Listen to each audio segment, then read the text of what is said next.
sebentar lagi momentum yang katanya kemerdekaan, tapi ketika tadi saya menyimak gitu dari Dadap, dari NC, dari kita semuanya di sini, ya belum bisa dikatakan merdeka. Bahkan saya lihat pun di media sosial dan saya udah lihat sendiri gitu, di daerah Muara Teluk Naga itu orang mati saja masih diganggu sama PIK 2. Dapat informasi 1.600 hektar lahan yang ada di PIK 2 di Kecamatan Paku Haji yang sudah disita oleh Satgas PKH penertiban kawasan hutan itu sedang diupayakan oleh Aguan melalui antek-anteknya tentunya, baik yang ada di pemerintahan atau non pemerintahan, untuk bisa lagi dimanfaatkan oleh PIK 2 dengan modus yang lain. Parameternya kalau sampai ya Raja Juli Antoni melepaskan ya sitaan Satgas PKH yang harusnya menjadi kawasan hutan lindung diberikan untuk peruntukan yang lain, misalnya untuk proyek perumahan rakyat, berarti Raja Juli Antoni telah melakukan penyalahgunaan kewenangan dan perbuatan melawan hukum yang menguntungkan diri sendiri, orang lain atau korporasi. Dalam hal ini korporasinya Aguan yang telah merugikan keuangan negara. Dalam hal ini negara kehilangan wilayah yang harusnya itu menjadi aset negara pindah menjadi asetnya Aguan. Antoni Salim tadi Raja Juli Antoni harus masuk penjara. Bagian dari rakyat Banten atau rakyat Indonesia yang sampai hari ini masih ragu dengan kata-kata merdeka, di mana kami di Dadap, para orang tua kami itu menempati tanah Allah, menempati kampung yang dulunya semak belukar. Dari titik nol kami membangun sehingga sampai hari ini saya bersombong diri katakan sudah ada yang bagus rumahnya Pak di Dadap. Nah kemudian secara turun-temurun kami berinteraksi, berkegiatan, bahkan tidak bisa dikatakan sedikit sumbangsi kami kepada negara. Di sana kami turun-temurun sudah 4 generasi Pak Gufron dan Bapak-Bapak. Saya generasi keempat menempati tanah Dadap. Kalau saya katakan hari ini saya ingin dikatakan menempati tanah pojok Banten di Wetan sana. Karena Dadap itu perbatasan antara DKI dan Banten di pojok. Nah, di ujung sana. Kami singkat saja bahwa kendala hari ini kami yang sedang kami lakukan pergerakannya adalah ingin mendapatkan sertifikat atas kepemilikan tanah yang kami tempati. Dalam kurung waktu 41 tahun semenjak orang tua kami selalu berjuang dan berjuang sampai beberapa, kalau yang saya ingat saya mengalami berapa presiden ya itu Pak. Mungkin kalau orang tua saya mengalami dari Presiden siapa ya, saya mengalami dari Pak Presiden Soeharto sampai lewat ke si Jokowi sampai sekarang Mas Bowo ya. Artinya kami selalu berinteraksi dengan lembaga yang sah, disahkan oleh negara untuk mengurus surat-surat kami itu. Tapi ternyata perjalanan itu ya hanya apa ya, hayalan-hayalan yang kami taksirkan bakal gul di rejim ini, gul di rejim ini atau selesai di rejim ini semua hanya fata morgana Pak. Artinya cuma bayang-bayang kelabu di tengah malam, sehingga kami sulit untuk itu mendapatkan itu. Kira-kira itu. Dan kemudian terakhir yang Pak Gufron juga membersamai kami mempertanyakan tentang persoalan kami di Ombudsman, yang katanya Ombudsman adalah satu lembaga yang memang ngurusin jika ada pejabat negara atau tata cara pelaksanaan negara terhadap rakyat tidak benar, itu dia yang menangani. Tapi kalau menurut kami ini bukan sekedar tidak benar atau salah, ini bangsat banget ini Pak. Pejabat-pejabat yang pernah berkaitan dengan Banten, Tangerang, Kosambi dan Dadap tipu semua Bapak-bapak. Ya, kami disodorkan dengan surat yang seakan-akan resmi tentang surat pembebasan tanah kampung kami yang seakan-akan resmi. Ternyata itu tidak ada.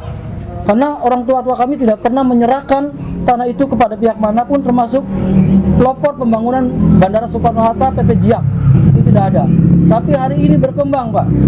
Surat pembebasan tanah tahun 80 atau 79 oleh PT JIAK membebaskan tanah-tanah dadap. Tapi kami sudah meyakini, jangankan tanah dadap yang sekelumit, garis pantai yang lebih dari 500 kilo di Banten itu bisa dipalsukan suratnya dan sudah jadi, Pak. Kemarin salah satu contohnya adalah pagar laut, yang orang mengatakan bahwa pagar laut itu pekerjaan nelayan. Itu sangat kebohongan yang sangat pasti, karena cara apapun, teknis apapun, ilmu apapun itu tidak ada nelayan nangkap ikan pakai pagar laut itu. Tidak ada. Saya berani mengatakan itu karena saya asli murni nelayan, Pak. Saya jadi nelayan semenjak sebelum lahir, Pak Gufron. Karena saat itu ibu saya mengandung saya, dia ngeberesin jaring dan nyari ikan. Tuh, artinya, iya. Apa artinya? Apalagi semacam Ahok, semacam orang-orang pejabat datang ngomong tahu tentang laut dan ikan. Iya, kalau kata orang dadap mah, ngendik. Cerita-cerita gitu untuk membohongi kami. Jadi artinya di sini kami mungkin bisa bergerak itu dengan warga dadap, tapi jika kami mungkin bersatu dan berkolaborasi dengan teman-teman yang senasib dan sepenanggungan, mungkin itu akan ada sinergi lebih buat kami. Itu saja, Pak Gufron. Terima kasih. Assalamualaikum warahmatullahi wabarakatuh. Masih ada lagi? Ibu Fatimah mau bicara? Ya, silakan. Silakan Ibu Fatimah.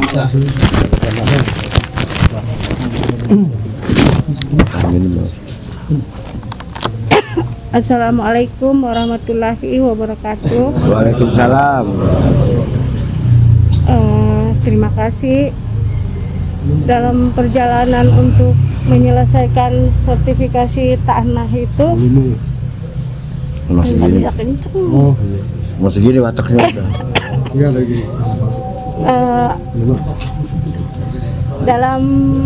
Dalam perjalanan selama beberapa tahun kami sudah mencoba dengan berbagai macam cara untuk mendapatkan sertifikasi tanah. Dari satu pintu ke pintu yang lain, kami mengetuk hati mereka agar mau membantu kami untuk mendapatkan sertifikasi tanah itu. Namun janji tetap janji. Dan terakhir kalinya kalau tidak salah itu di tahun 2024 di bulan Maret, hampir mendekati bulan puasa ya, kalau nggak salah, itu adalah pertemuan yang sangat luar biasa ya kalau menurut saya itu di Dadap. Itu mediasi antara PAP2 dengan warga Dadap, dan itu langsung di TKP langsung. Namun yaitu salah satu kesepakatan yang kami buat bahwa nanti akan ada selanjutannya itu dari investigasi dari ATR BPN. Namun sampai saat ini kami sudah berulang tahun, udah kedua kali investigasi itu pun tidak ada sampai saat ini. Dan belum lama ini kami sempat menanyakan ke Ombudsman, lagi-lagi tunggu jawabannya itu, Pak. Jadi di sini ya mungkin saya pikir apa ini janji untuk menyenangkan hati kami aja atau bagaimana, saya juga tidak paham dengan hal ini. Yang satu yang saya harapkan agar kami yang tinggal di situ sekitar 51 tahun, orang tua kami sampai kami, kedepannya ini bagaimana dengan anak cucu kami, itu aja. Jadi saya berharap mungkin dalam pertemuan kita ini kita bersama-sama saling bahu-membahu agar bagaimana cara menyelesaikannya dengan baik, agar masyarakat pesisir walaupun bukan di Dadap ya, soalnya saya maaf salah satu aliansi yang di situ saya ada di dalamnya juga, mengurus tentang perempuan pesisir di seluruh Indonesia. Dan saya salah satunya adalah sebagai ketua di Tangerang. Dan di mana-mana itu pesisir itu tidak punya sertifikat kebanyakan. Nah, itu salah satu PR bagi kami pesisir untuk memperjuangkan itu semuanya. Mungkin kalau Dadap ini berhasil di tempat lain pun insya Allah kita akan menjalankan cara-cara seperti di Dadap gitu. Karena contoh Dadap sebagai salah satu percontohan untuk kami untuk menyelesaikan pesisir gitu. Itu aja yang bisa saya sampaikan. Dan saya juga mohon kan waktu itu kami sama Pak Gubran ya Pak, kami sama-sama Pak Gubran ke sana. Bagaimana ini? Yang di sini yang saya ingin tanyakan, apakah kita harus menunggu terus atau kita harus pakai cara apa lagi agar yang janji tentang ATR BPN untuk investigasi kembali ke Dadap itu bagaimana Pak? Itu yang ingin saya tanyakan gitu. Itu aja. Mungkin Bapak bisa menjelaskan kepada kami gitu. Biar kami mendengar. Ya gitu aja. Itu aja yang bisa saya sampaikan. Oke, makasih Bu Fatimah. Dari Dadap masih ada lagi atau udah cukup? Cukup Pak. Kita tampung dulu ya. Jadi setelah ini kita baru cari solusinya bagaimana. Di sini juga ada dari mana nih ya? Incelan dulu, incelan lah. Pak Madin, siapa yang bicara nih? Itu cukup lewat Pak. Apa? Lewat. Ada yang bicara lah, ngomong apa? Incelan, bagaimana perkembangannya, kondisinya bagaimana sekarang? Bagaimana pasca dilaporkan polisi? Apakah ada panggilan lagi nggak? Nggak ada. Ya silakan bicara, Pak Madin. Assalamualaikum warahmatullahi wabarakatuh. Kalau untuk sementara ini Desa Sukoali nggak ada masalah. Ya. Jadi yang tadinya mau direlokasi itu dibatalkan. Tuh, nggak jadi katanya. Cuman ada salah satu yang tentang sawah katanya nggak boleh disawain, mau ditanamin pohon palem katanya. Itu aja, saya juga nggak tahu maksudnya apa dan tujuan apa. Itu aja. Dah, assalamualaikum warahmatullahi wabarakatuh. Waalaikumsalam warahmatullahi wabarakatuh. Singkat padat ya, karena tidak ada lagi pemanggilan, dianggap sudah selesai. Saya. Itu kalau nggak diremain bisa tersangka itu. Oh Tapi iya. alhamdulillah karena kita ramein ya. Iya. Kawal pada saat pemanggilan itu alhamdulillah sudah tidak ada pemanggilan lagi. Kecuali yang dari alergiban, kesalahan alergiban karena waktu itu ketika pemanggilan nggak diramein. Ya udah akhirnya ditahan.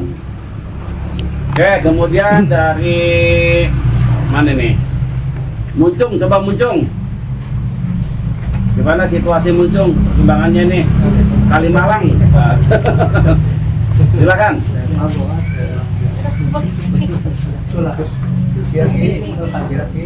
Rizky, kalian laporan Rizky. Assalamualaikum warahmatullahi wabarakatuh. Waalaikumsalam warahmatullahi wabarakatuh. Ya, untuk perkembangan di Mucung, kalau untuk pengunjungannya dari asli itu sama sekali nggak ada aktivitas. Pertama itu, kalau untuk di Kalimalangnya sebenarnya belum tuntas ya, maksudnya belum tuntasnya itu belum dinormalisasinya seperti semula gitu. Masih apa ya? Masih kan yang di Urug itu sekitar 20 meter lebarnya. Itu jadi ketika dinormalisasi itu nggak nyampe 20 meter, bahkan sekitar hanya 11 meter aja. Berarti kan belum tuntas, belum dinormalisasi secara penuh. Yang selanjutnya itu ada masih di dekat Muncung. Di dekat Muncung itu sebenarnya kami menilainya justru permasalahan hulu. Kenapa permasalahan hulu? Karena galian. Jadi masih di dekat dari Muncung itu ada dua desa, yaitu Desa Blukbuk sama Desa Bakung. Itu ada galian, dan di situ galian tersebut yang beroperasi itu PT-nya BKPN, dan BKPN itu udah jelas materialnya itu tanahnya itu dibawa ke PIK 2. Nah, di situ juga kan otomatis ada efek dominonya seperti polusi udara, terus kerusakan lingkungan, ya kan, yang kedalamannya itu 17 meter ya. 17 meter. Jadi kemarau pun gitu, udah kayak danau. Kemarau tapi masih tetap ada airnya. Berarti kan udah jelas kerusakan lingkungannya yang sangat parah gitu. Dan itu materialnya untuk PIK 2 itu kan. Dan itu pun sebenarnya udah kita berusaha untuk menutupnya. Kita istilahnya surat ultimatum, tapi mereka itu secara diam-diam, sembunyi-sembunyi jalan lagi gitu kan, malam-malam gitu. Artinya masih ucing-ucingan secara sembunyi-bunyi, walaupun udah ditutup, udah disegel sama Satgas P3 dari provinsi, itu gabungan dari dinas-dinas, udah disegel tapi tetap beroperasi gitu secara sembunyi-sembunyi. Nah, selanjutnya apa untuk apa istilahnya? Kan kita menilainya bahwa PIK 2 ini masih berusaha untuk melanjutkan perampasannya ya, melanjutkan perampokannya gitu kan, istilahnya mengganggu ruang hidup gitu.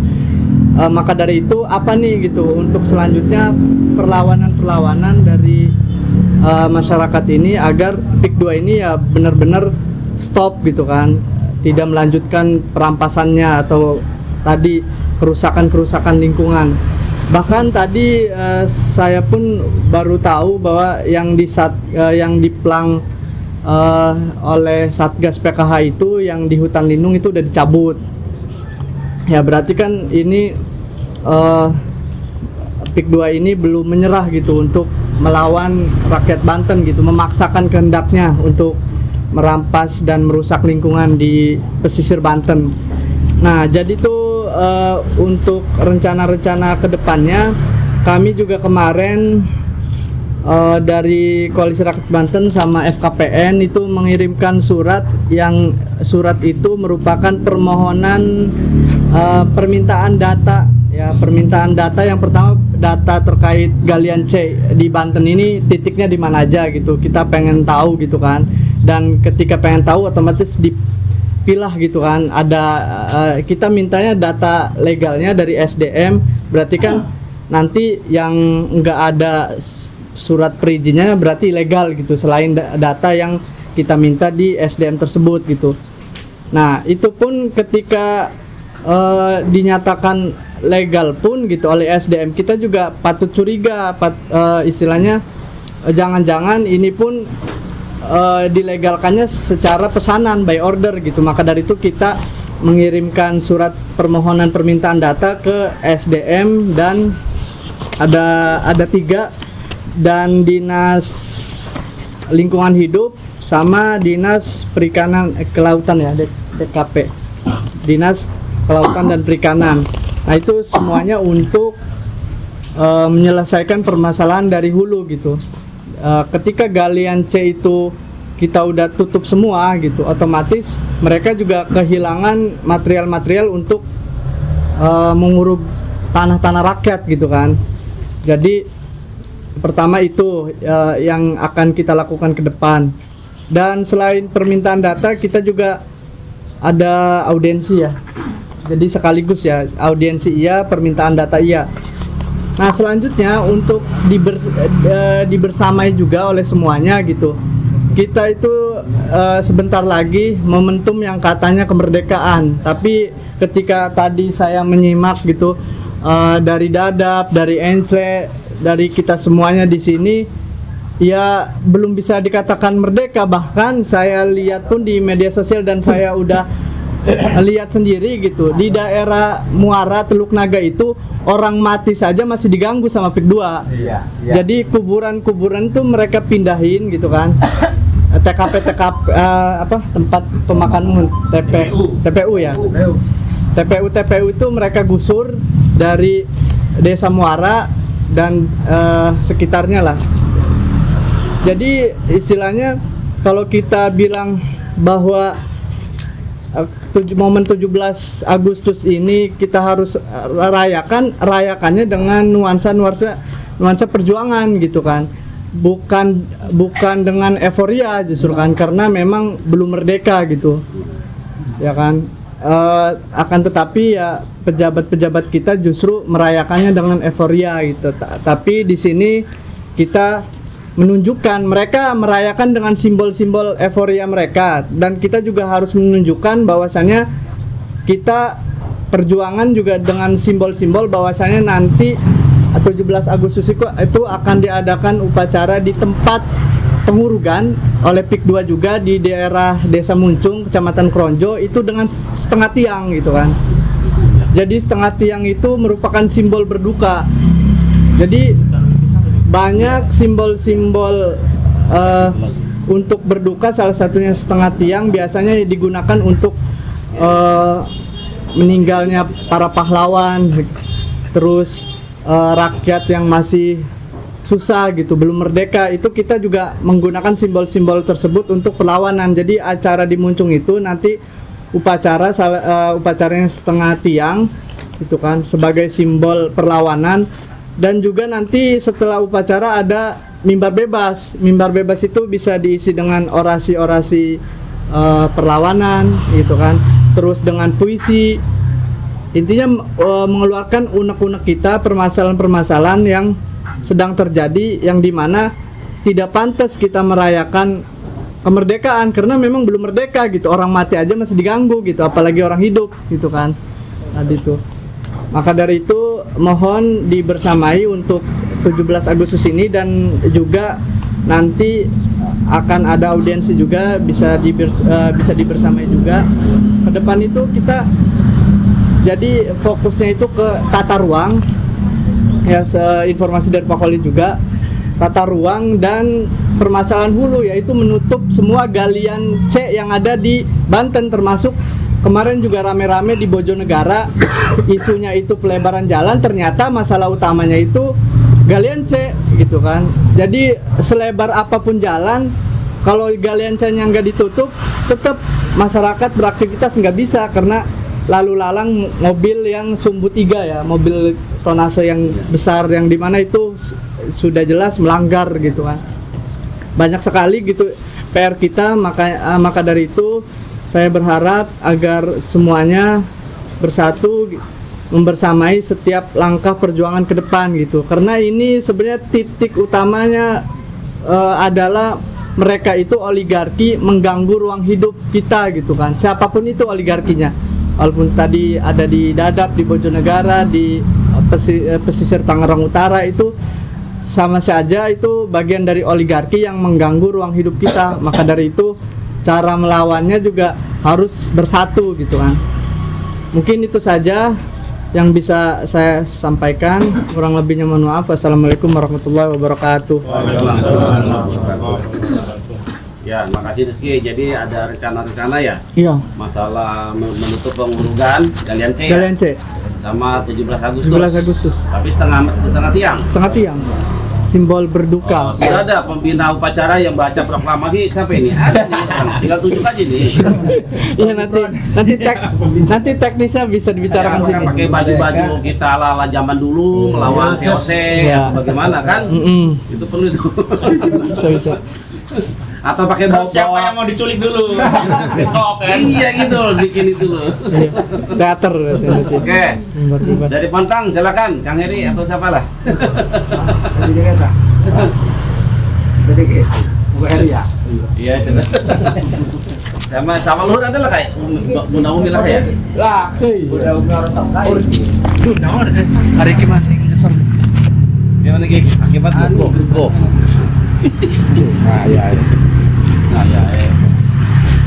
Silakan Kang Walid. Ya, Assalamualaikum warahmatullahi wabarakatuh. Bismillahirrahmanirrahim. Lawan nyebut asman Allah, kang murah ing dunya, tur kang asih ing akhirat. Sadallahul adzim. Terima kasih dulur-dulur yang sudah menyempatkan waktunya, mungkin meninggalkan pekerjaan atau aktivitas hari ini tapi lebih memilih untuk berkumpul di tempat yang berbahagia ini. Mudah-mudahan berkumpulnya kita hari ini adalah bagian dari ibadah ghairah mahdoh kita kepada Allah Subhanahu wa taala. Karena berkumpulnya hari ini sesungguhnya kita bukan hanya bicara tentang hablum minallah saja, tapi juga ini hablum minan nas dan hablum minal alam. Yaitu kita secara tidak langsung kita sedang mencoba untuk mempraktekkan apa yang diperintahkan Allah. Saya coba akan mulai bicara tentang, dulu saya punya kenangan kelam juga sama dulur-dulur saya di Dadap. Waktu itu kalau nggak salah tahun 2016 kita mulai perang di Dadap itu ya. Kalau saya kepentingan di Dadap itu karena memang awalnya saya menolak penolakan tambang pasir laut yang kemudian buat reklamasi di Teluk Jakarta sana. Kemudian alhamdulillah kita gugat PT UN dan kita menang. Dan kemudian diam-diam ternyata para oligar ini membuat jembatan di wilayah Dadap kalau nggak salah itu ya. Dan beriringan dengan persoalan itu Bupati Zaki Iskandar kalau nggak salah itu ya bupatinya, kemudian menginformasikan bahwa mau menertibkan lokalisasi ya prostitusi gitu kan. Tapi saya melihat bukan itu. Justru kami melihat bahwa ini rencana pengusiran warga Dadap yang sudah 60 tahun hidup di situ bahkan lebih gitu kan. Nah, setelahnya saya ke Dadap karena memang saya pikir Dadap ini adalah saudara seperairan saya karena memang sama-sama mengadu nasibnya di lautan gitu.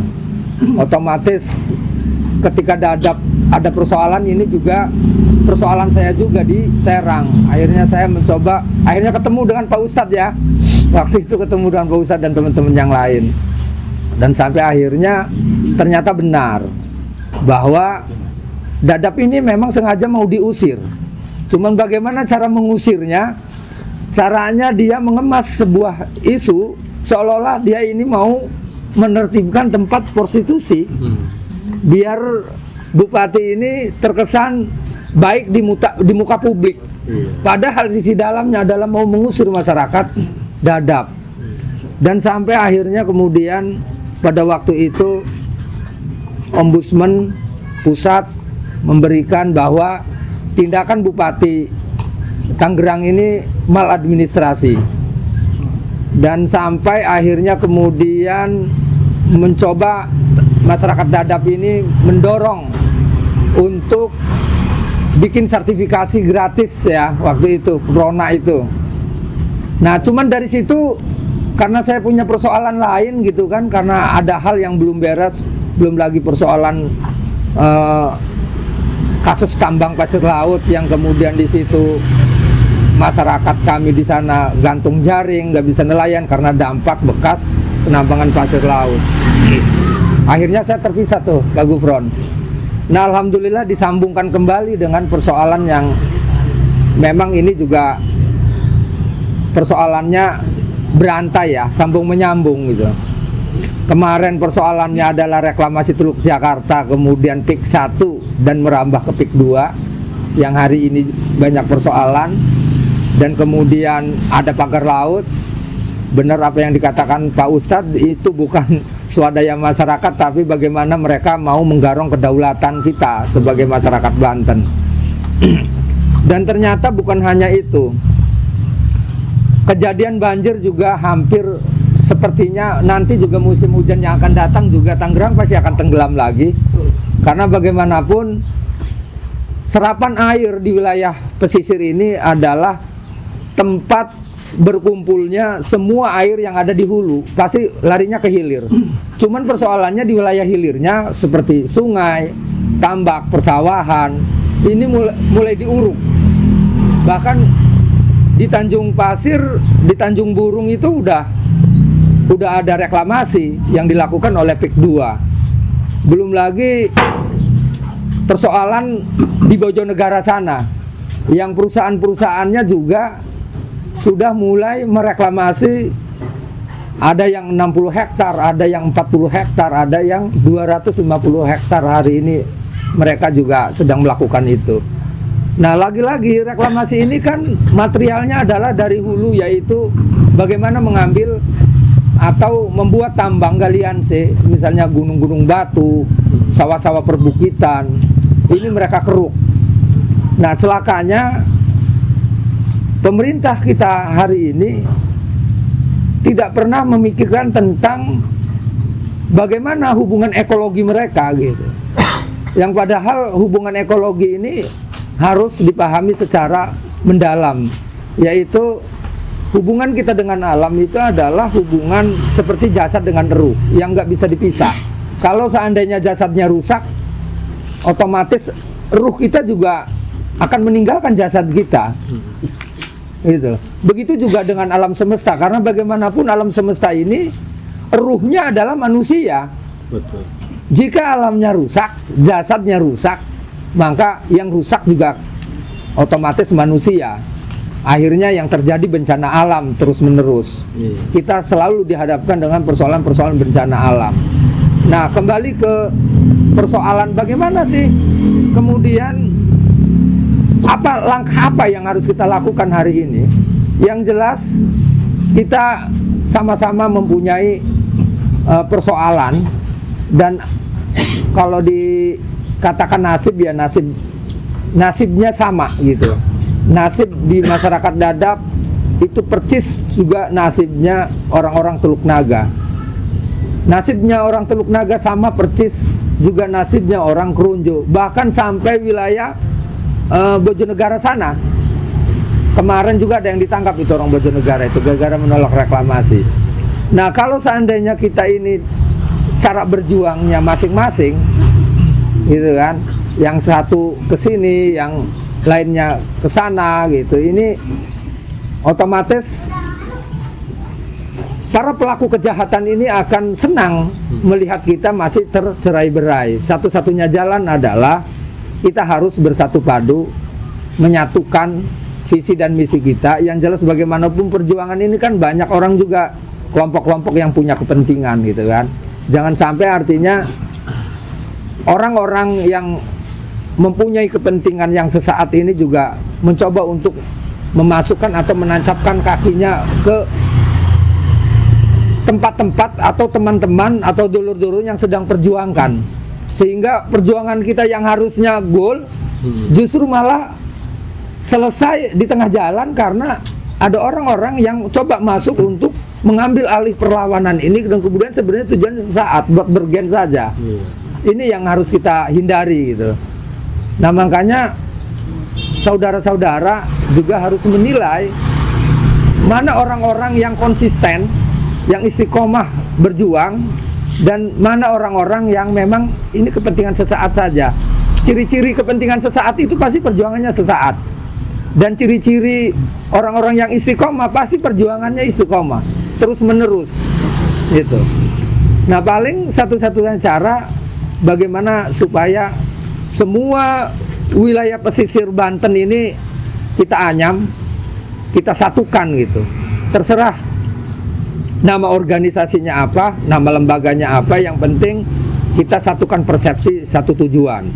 Biar setiap ada persoalan di Dadap, kita teriak bersama. Ada persoalan di Teluk Naga, kita teriak bersama. Ada persoalan di Serang, kita teriak bersama. Begitu juga sampai Bojonegara. Cuman sayangnya teman-teman Bojonegara nggak hadir di sini. Sebenarnya saya undang Pak Gufron, cuman besok ada rencana pertemuan juga di teman-teman Bojonegara, tempatnya di Pantai Gope sana. Kita siapkan udah tempatnya. Kalau teman-teman mau hadir, silahkan hadir. Kebetulan dari KLH, Kementerian Lingkungan Hidup, juga coba saya tarik turun biar mereka tahu pembicaraan persoalan kita di bawah gitu. Nah, terkait apa yang dikatakan rencana Kiki itu, bagaimana sih caranya supaya ini, ya kalau misalnya mereka ini sedang proses pengurugan di mana-mana, satu-satunya jalan adalah ya menutup tambang galian C-nya. Kalau materialnya nggak ada, dengan apa mereka mau ngurung gitu. Itu yang ini, makanya kita mau identifikasi. Nggak lama lagi, mungkin besok atau sepekan ini kita juga mau bikin tim investigasi tambang-tambang mana aja, mengidentifikasi tambang-tambang, terus tambang mana yang legal, tambang mana yang ilegal. Kemudian rencana kita juga mau desak Gubernur Banten untuk menertibkan atau untuk menutup semua tambang yang ada di wilayah Banten ini. Dan mau nggak mau kita juga harus mendesak KLH untuk bertindak tegas terhadap pelaku perusak lingkungan. Nah, adapun terkait misalnya bagaimana sih PIK 2 ini, kan mereka sudah membabat hutan mangrove gitu kan, yang kemudian dengan Satgas PKH-nya Menteri Pertahanan membikinkan plang.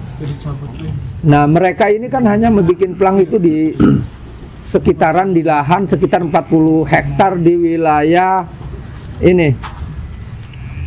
Di wilayah mana Ki yang ya masih wilayah Kohod. Nah, bagaimana dengan hutan mangrove atau hutan lindung ini, tanah pemerintah ini sudah didirikan bangunan-bangunan mereka gitu kan. Bagaimana tindakan pemerintah gitu kan?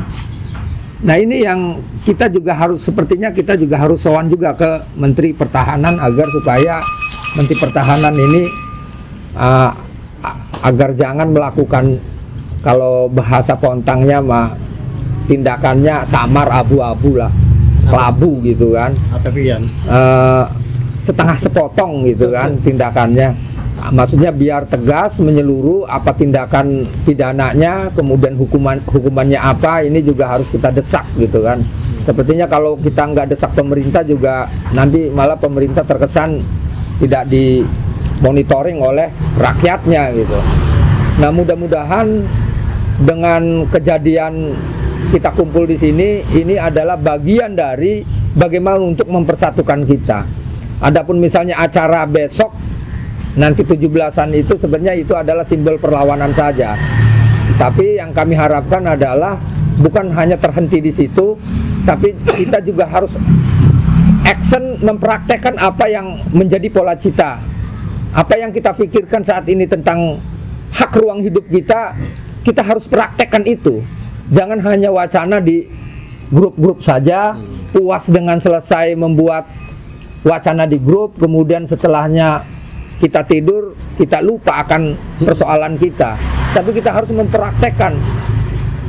Misalnya kalau kita tidak sanggup untuk tidak berbuat dosa dalam 1 tahun, mungkin nggak bisa ya, setidaknya setengah tahun nggak bisa, ya 1 bulan. 1 bulan yang nggak bisa, ya minimal 1 jam lah kita tidak berbuat dosa.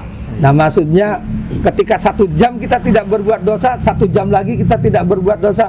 Maksudnya cobalah ini kita mempraktekkan dari hal yang terkecil, langkah semut, walaupun langkah semut kita lakukan untuk melakukan perjuangan ini agar supaya ruang hidup kita jangan diganggu lagi gitu.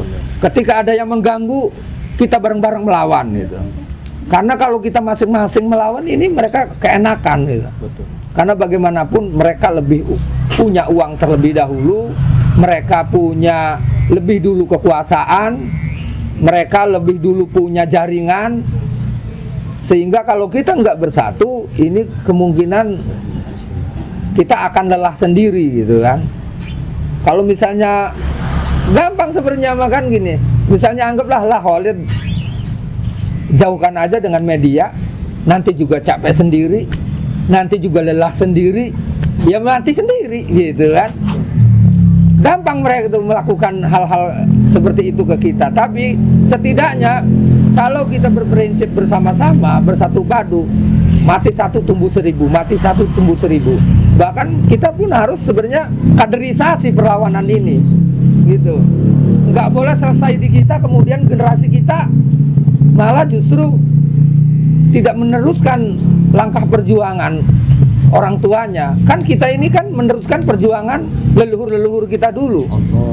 Kalau tidak ada leluhur-leluhur kita dulu yang berjuang, nggak mungkin kita hidup ada seperti ini. Nah, kalau misalnya yang tidak ada, yang sudah meninggal itu adanya pada yang ada kita, ya kita yang meneruskan perjuangannya. Meneruskan perjuangan ya meneruskan amal baiknya, nggak boleh amal buruknya. Dan begitu juga nanti ke anak kita. Ini harus kita pikirkan matang-matang ini. Artinya mudah-mudahan dengan berkumpulnya hari ini kita tidak dipertemukan oleh Allah bukan hanya kebetulan, tapi ini ada kaitan historis yang panjang lah di masa lalu kita. Cuman sayangnya kita nggak bisa menjangkau masa lalu itu. Yang jelas kita ini adalah saudara-saudara. Kita adalah saudara seperjuangan yang nggak mungkin bisa dipisah. Yang kalau teman Dadap menangis ya harus menangis, kita harus ikut merasakan itu. Walaupun kita tidak kenal, apalagi kalau udah kenal begini kan. Yang tidak kenal, kalau kita dengar dari manapun informasi Dadap kebakaran, ya harus menangis. Minimal kita mendoakan agar ditabahkan hatinya gitu. Walaupun kita tidak melakukan secara fisik, itu minimal. Dan begitu juga sebaliknya. Dan ternyata pemikiran ini adalah pemikiran yang memang diperintahkan oleh Tuhan kita, oleh Allah, dan diperintahkan juga oleh utusan Allah ya Rasulullah gitu kan, bahwa kita ini adalah saudara semakhluk, saudara seiman gitu kan, setidaknya saudara sejasad gitu. Begitu juga dengan tumbuh-tumbuhan, begitu juga dengan laut, begitu juga dengan tanah. Kalau gunung dikeruk ya nggak boleh diem lah, harus marah. Kalau lautnya diuruk nggak boleh diem lah, harus marah. Karena bagaimanapun gunung dan laut saudara kita gitu kan. Air juga saudara kita. Ada sungai yang diuruk, dicemari harus marah. Karena ini bagian dari kita. Jika ada ngomong urusannya apa? Kamu orang mana? Lah itu kan sungai, bukan sungaimu katanya. Itu kan sawah, bukan sawahmu. Saya pastikan ini, saya katakan satu kali lagi, itulah pemikiran-pemikiran penjajah. Itu penjajah. Walaupun yang ngomong itu saudara kita, saya pastikan itu adalah pemikiran penjajah. Genetik penjajah. Jadi kita dicetak untuk individual. Sampai akhirnya kemudian bisa jadi ke depan ada orang meninggal nggak ada yang ngubur. Kan celaka itu kalau begitu kan. Ada orang meninggal nggak ada yang ngubur. Apa nggak dosa semua? Kemudian ada orang yang meninggal harus tanahnya harus beli. Ya, semua harus bayar. Ini kan nggak boleh begitu. Ini melanggar aturan hablum minan nas kita gitu. Ini akan melanggar, akhirnya melanggar hablum minallah gitu. Mungkin itu aja dulu, nanti ada Kang Heri yang akan mungkin sepatah dua patah kata akan meneruskan. Silakan Kang Heri. Assalamualaikum warahmatullahi wabarakatuh. Waalaikumsalam.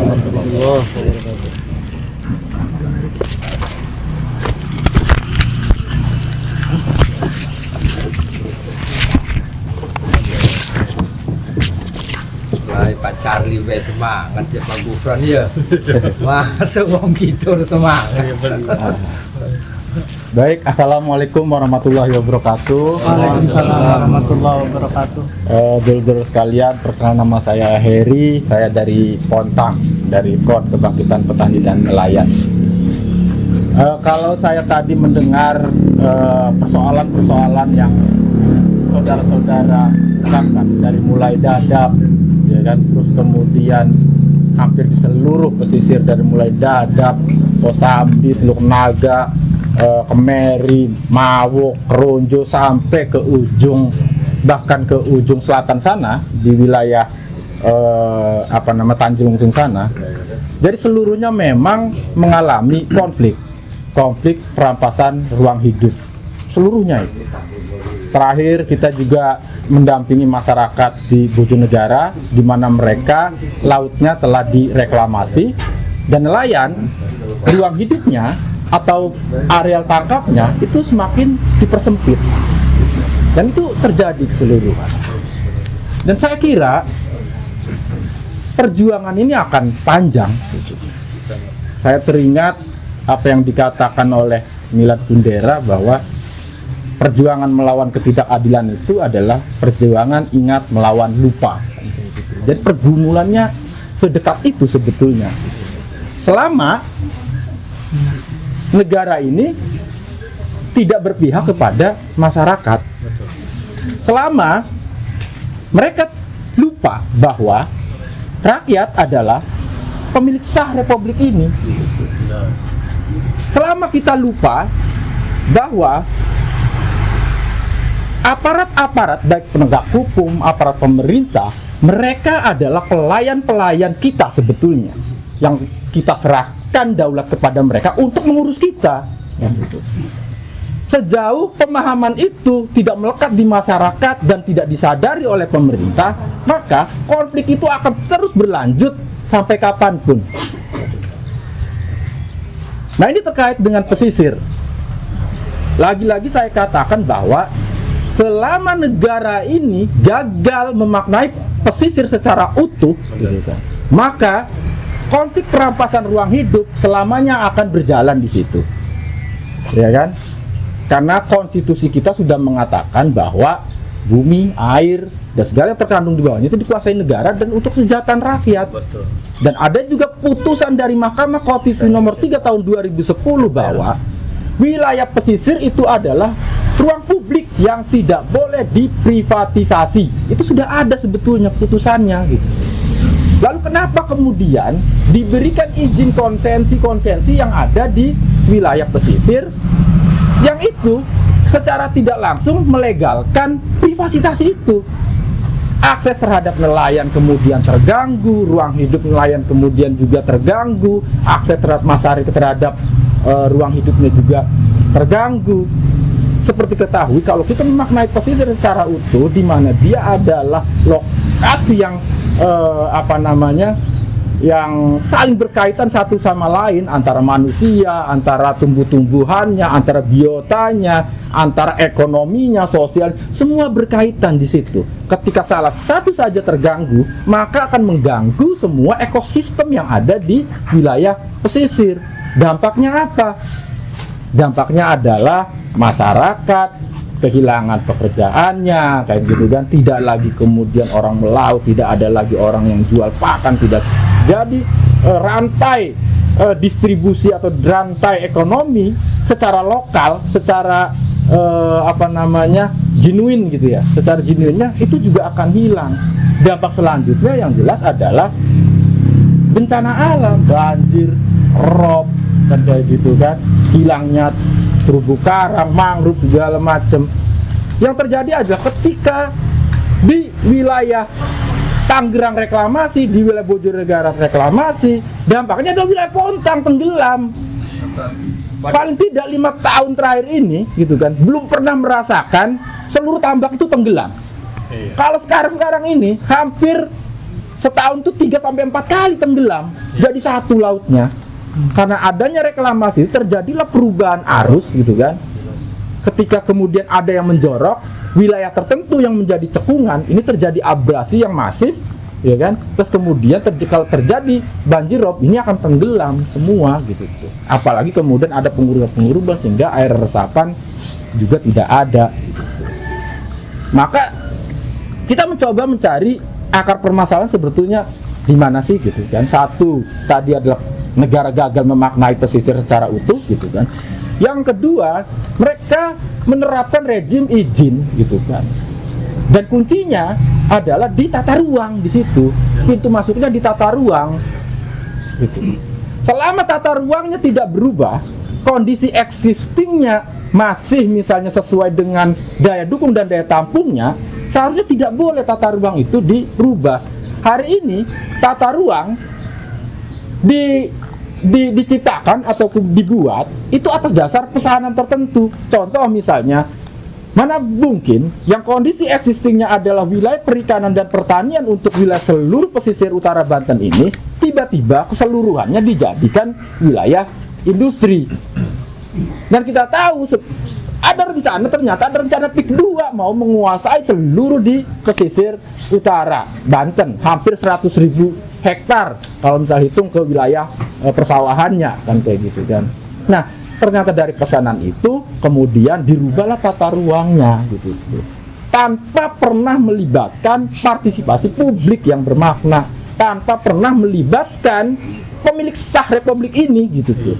Ya masyarakat semua ini gitu tuh.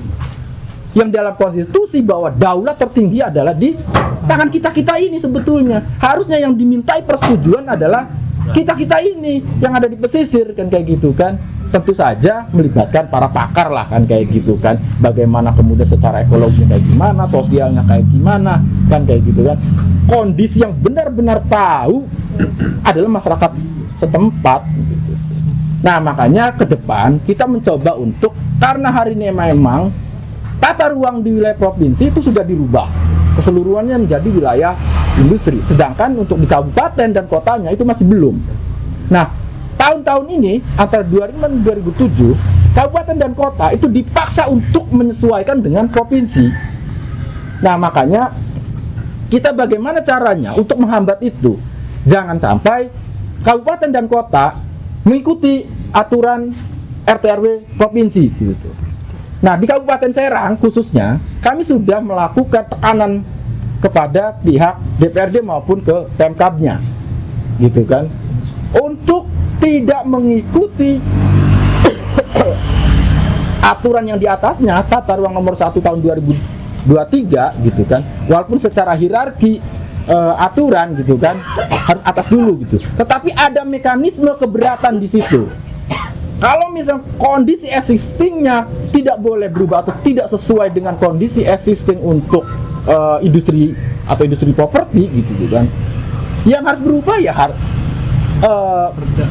Perda nomor 1 tahun 2020 provinsinya gitu, yang harus berubah. Tetapi itu harus didesak oleh masyarakat dan juga oleh pelayan-pelayan kita yang ada di kabupaten ini, kita bareng-bareng.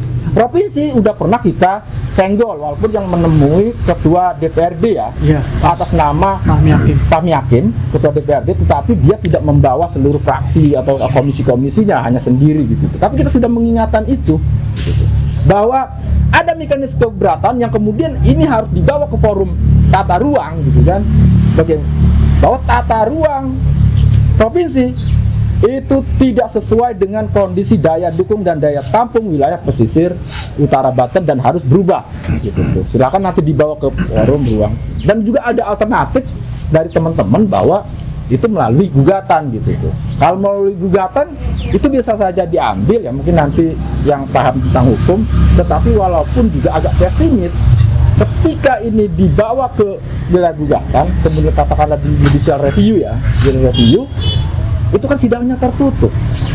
Apakah kita bisa yakin bahwa orang-orang yang ada di KY itu adalah orang-orang yang benar gitu?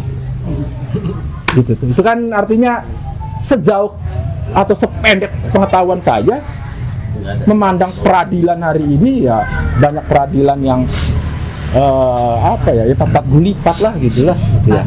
Ya peradilan sesat bisa jadi sesat. Gitu. Nah makanya untuk kadang kita tidak boleh, artinya satu persatu juga mungkin akan lelah ya. Makanya harus bagaimana kemudian mempersatukan antara dari misalnya ini dari Bojonegara sampai Dadap gitu kan, menjadi sebuah persoalan bersama dan kita mencari akarnya apa gitu kan. Nah itulah jantung akarnya, itulah yang kemudian yang kita hantam, walaupun juga persoalan-persoalan di lapangan itu juga harus diselesaikan satu persatu. Mungkin dari saya cukup sekian, terima kasih, kurang lebihnya mohon maaf. Wassalamualaikum warahmatullahi wabarakatuh. Ya, atur nuhun Kang Holid, Kang Heri, luar biasa sih. Ya, sangat komprehensif ya. Sudah melakukan berbagai macam upaya untuk terkait dengan tata ruang, advokasi ke beberapa tempat. Saya juga secara pribadi ya salut yang Kang Holid, Kang Heri yang bukan orang hukum tapi seperti sangat paham hukum. Wong gurunya orang hukum. Gurunya kan orang hukum semua. Regulasi ya. Jadi hal-hal yang sangat detail itu memang kita belum sampai menjangkau. Siapa dulu gurunya ya? Kita fokus kalau ada yang dipanggil baru kita dampingi. Yang bedanya itu aja Kang Holid. Kalau yang dipanggil Kang Holid nggak bisa dampingi. Iya. Cuman masalahnya kemarin saya didampingi. Pengacara juga rentan untuk diperiksa. Ya, alhamdulillah kemarin lancar. Jadi sekalian saya ucapkan terima kasih hatur nuhun yang ikut membersamai pada saat saya dipanggil Polda ya kemarin. Jadi moga-moga tidak ada panggilan lagi. Oke, lanjut. Kita akan ada sore ya, mungkin belum pada sholat asar kali ya. Saya kasih kesempatan ke Pak Ahmad Basiruddin, tapi sebelumnya ke Pak Candi dulu kali ya, barangkali ada komentar dulu Pak Candi menyemangati. Ini kan mantan, saya kan bisa ngikutin tuh. Silakan Pak Candi.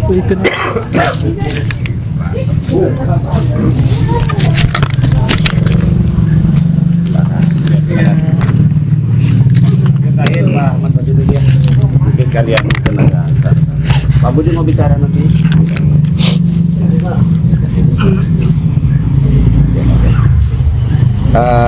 Selamat sore teman-teman semua.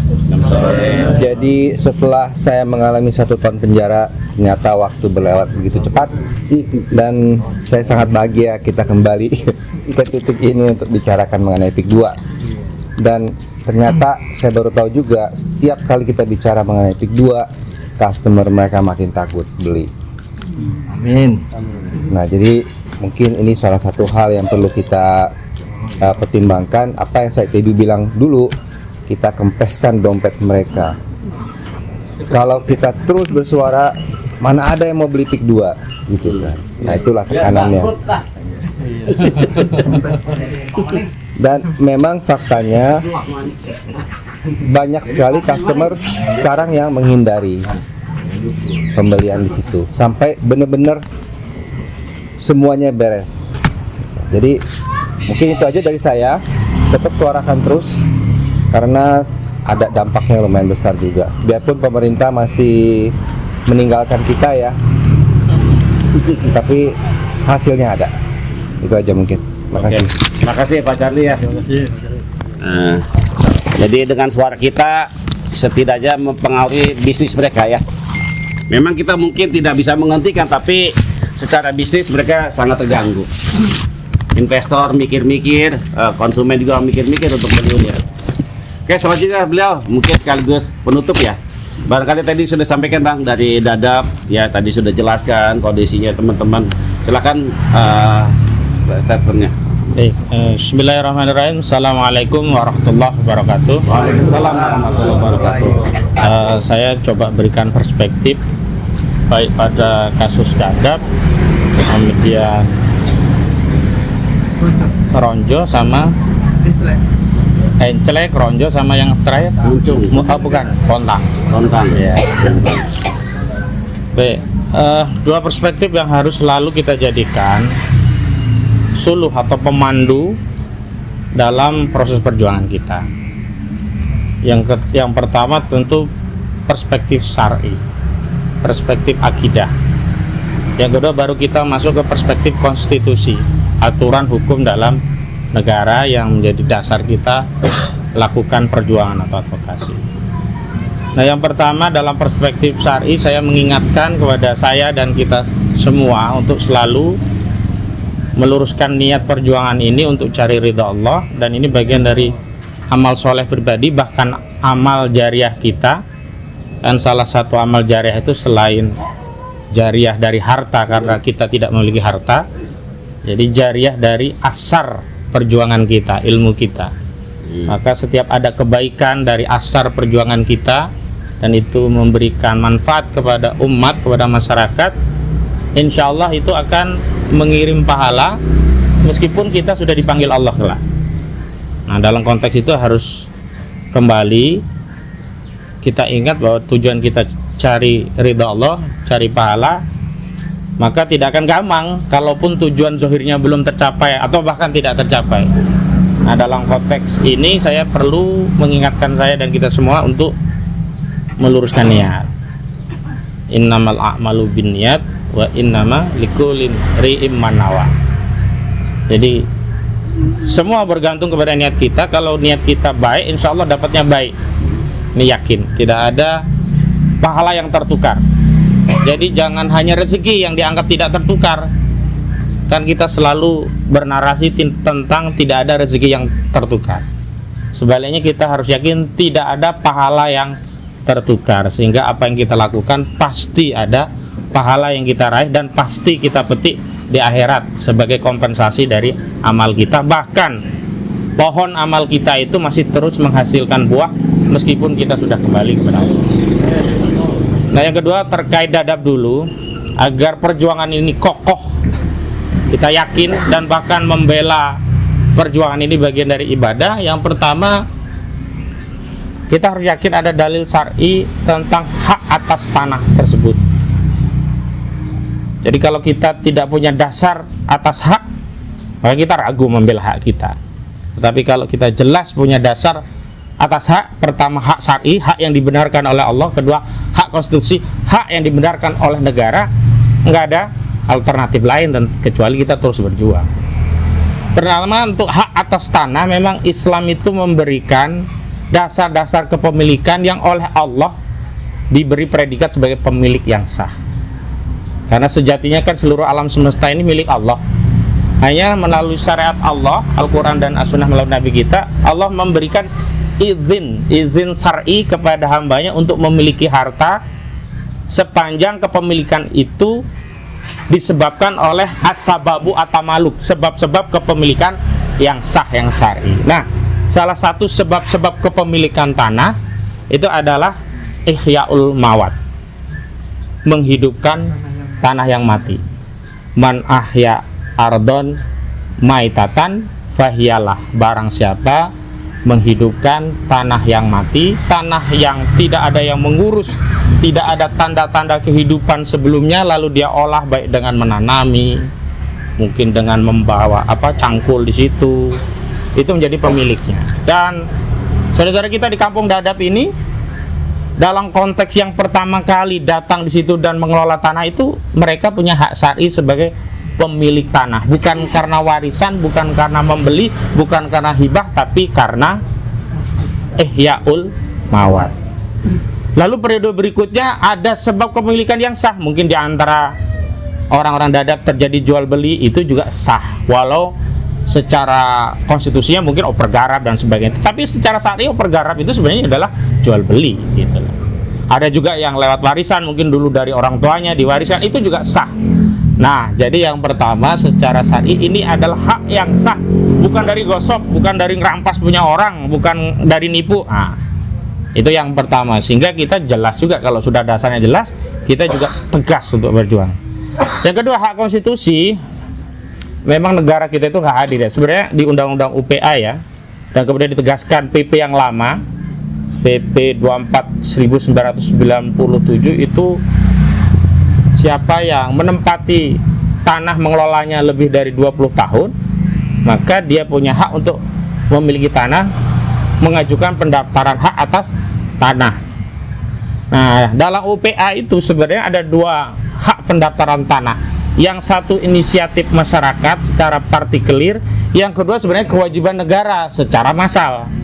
Yang secara partikelir itulah yang disebut dengan sporadis ya, pendaftaran tanah secara sporadis. Inisiatifnya dari pemilik tanah, dari kiri ditingkatkan menjadi SHM, biasanya lewat BPN, lalu ada pengumuman juga, ada pengumuman di kelurahan, udah 3 bulan nggak ada komplain, lalu proses sertifikasi. Nah, yang kedua memang ada kewajiban negara yang sejak undang-undang pokok agraria diterapkan, rakyat tidak mendapat pelayanan atau sebagian kecil saja, yakni pendaftaran tanah secara sistematis. Ini massal, kewajiban negara, karena tidak ada satupun tanah dulu sejengkal pun milik negara. Asal republik ini semuanya dari tanah adat, lalu sebagiannya kemudian melalui undang-undang dikonversi menjadi milik negara gitu. Walau kalau dalam Islam sebenarnya negara tidak punya tanah. Yang ada dalam Islam, negara punya wewenang untuk mengelola sejumlah tanah yang oleh syariat itu milik rakyat, tapi karena rakyat tidak bisa mengelola barang-barang, maka diserahkan kepada wakilnya rakyat, yakni negara. Jadi dalam konteks Islam, tanah yang seperti ini miliknya sebenarnya milik rakyat, tapi negara sebagai wakil. Namanya disebut dengan al-milkiyatul amah, milik umum. Termasuk tambang itu sebenarnya nggak boleh dikuasai oleh swasta oligarki, karena kondisi tambang itu adalah milik umum, milik seluruh rakyat. Maka harus negara yang mengelola, hasilnya dibagikan kepada rakyat. jadi hasil tambang, masuk sebagai pemasukan APBN. APBN disalurkan kepada rakyat, baik untuk bangun jembatan, ya, untuk fasilitas pendidikan, kesehatan, termasuk untuk membayar gaji tentara, gaji polisi dan sebagainya. Jadi sebenarnya yang harus kita tuntut itu adalah pendaftaran yang secara sistematis. Dan menarik memang susahnya hari ini. Kemarin kan ada Prona, seolah-olah itu kan sistematis. Tapi akhirnya kan yang bisa ngurus saja yang dapat, bukan inisiatif negara membuat peta massal, kemudian diterbitkan secara massal sehingga tidak ada lagi konflik agraria, menutup celah oligarki untuk ngerampas tanah rakyat. Justru hari ini dimunculkan PP 18 2021 yang membuka ruang lebar oligarki untuk merampas tanah rakyat, baik seperti tanah rakyat yang belum diakui, belum ada pendataannya, atau tanah rakyat sudah bahkan ada sertifikatnya. Caranya gampang sekali, ujungnya apa? BPN, biang kerok, ya, baik yang nggak dapat haknya lama ini, juga yang sudah punya hak kemudian dirampas, BPN. Tetapi BPN tidak sendiri, karena ada yang order. Siapa yang order? Oligarki. Kalau di PIK 2, siapa yang order? Aguan Antoni Salim yang punya proyek PIK 2. Dadap ini kan ditarget. Itu kan seperti halaman depannya PIK 2. Kalau bisa memang menjadi etalasenya PIK 2. Ini bikin kisruh aja ini, ruwet ini petani, nelayan. Kalau bisa pergi saja. Tapi mereka nggak sanggup. Kenapa? Ada perlawanan, ada suara-suara kita. Dan lanjut kepada Kampung Enclek, jangan dianggap nggak ada tindakan. Mereka diam, dia juga terus persiapan. Makanya harus terus berjuang, harus terus bergerak. Ibaratnya kita itu seperti orang yang berjaga di perbatasan. Ribat itu, Pak. Tentara yang tugasnya jaga perbatasan, yang dia nggak pernah tidur, gantian kalau ada yang tidur, pasti ada yang ngawasi lagi.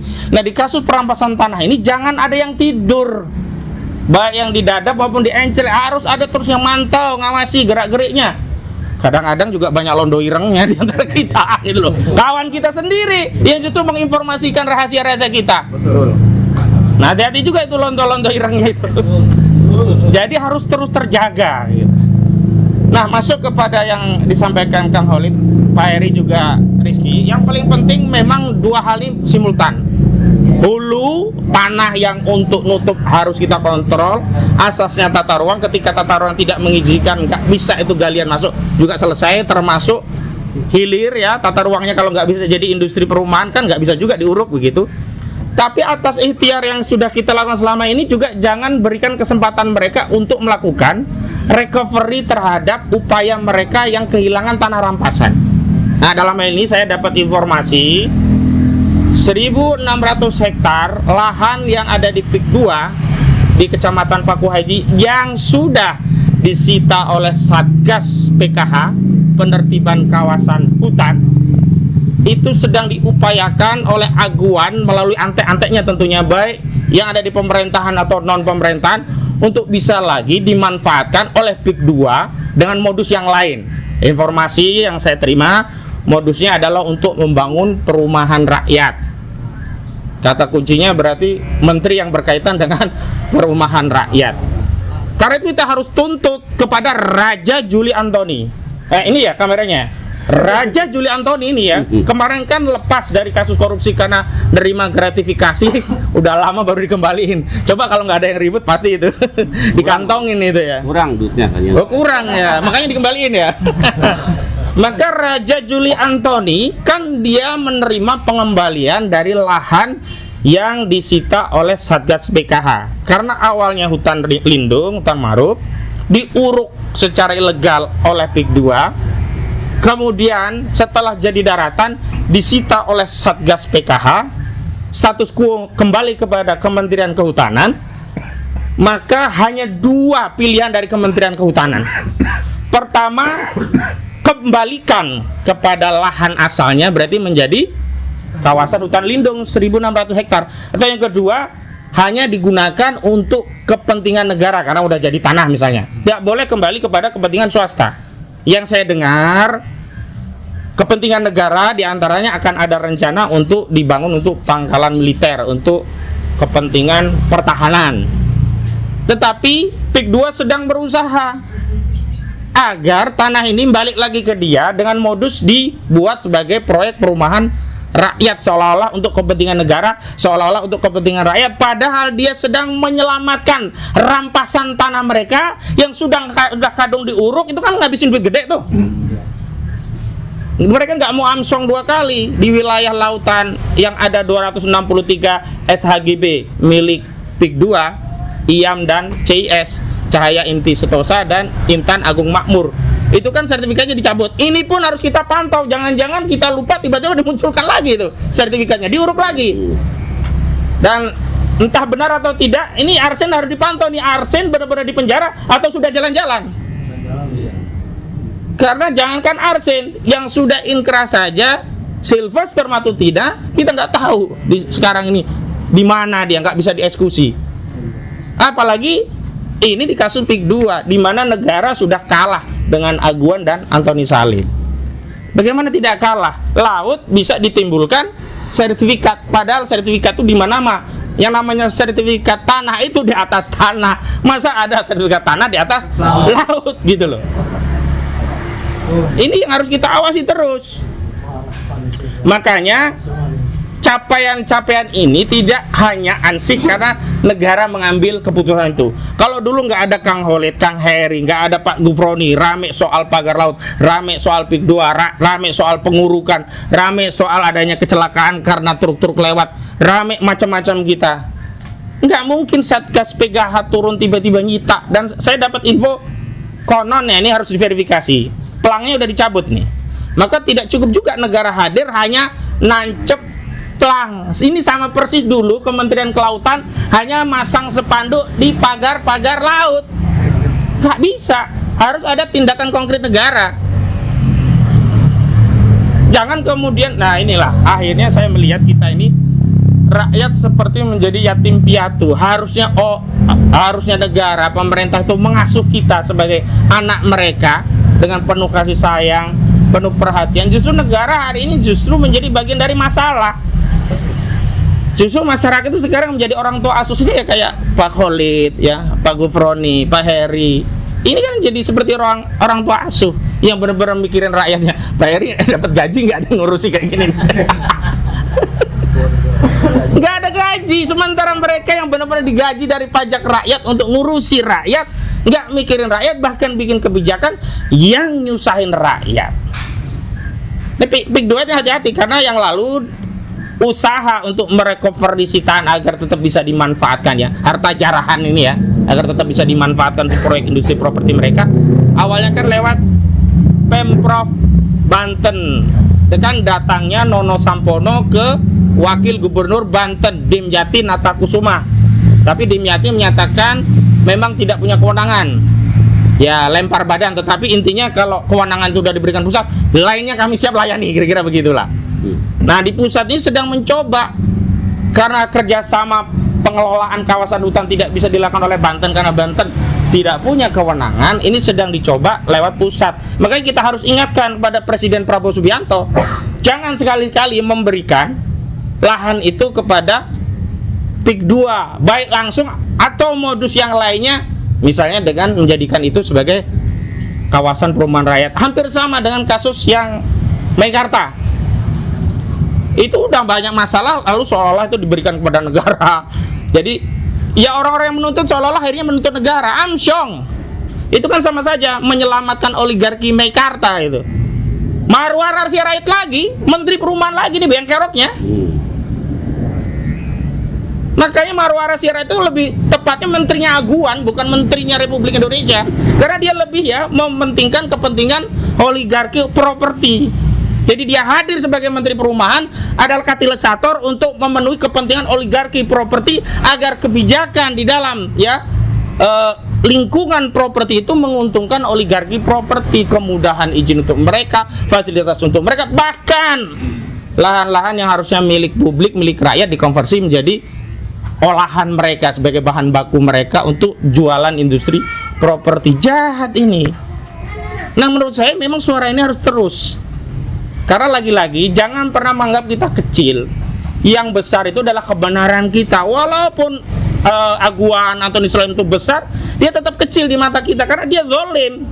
Kita nggak pernah anti dia industri properti apa, tapi dia zalim. Karena asas industri itu dibangun di atas perampasan tanah rakyat.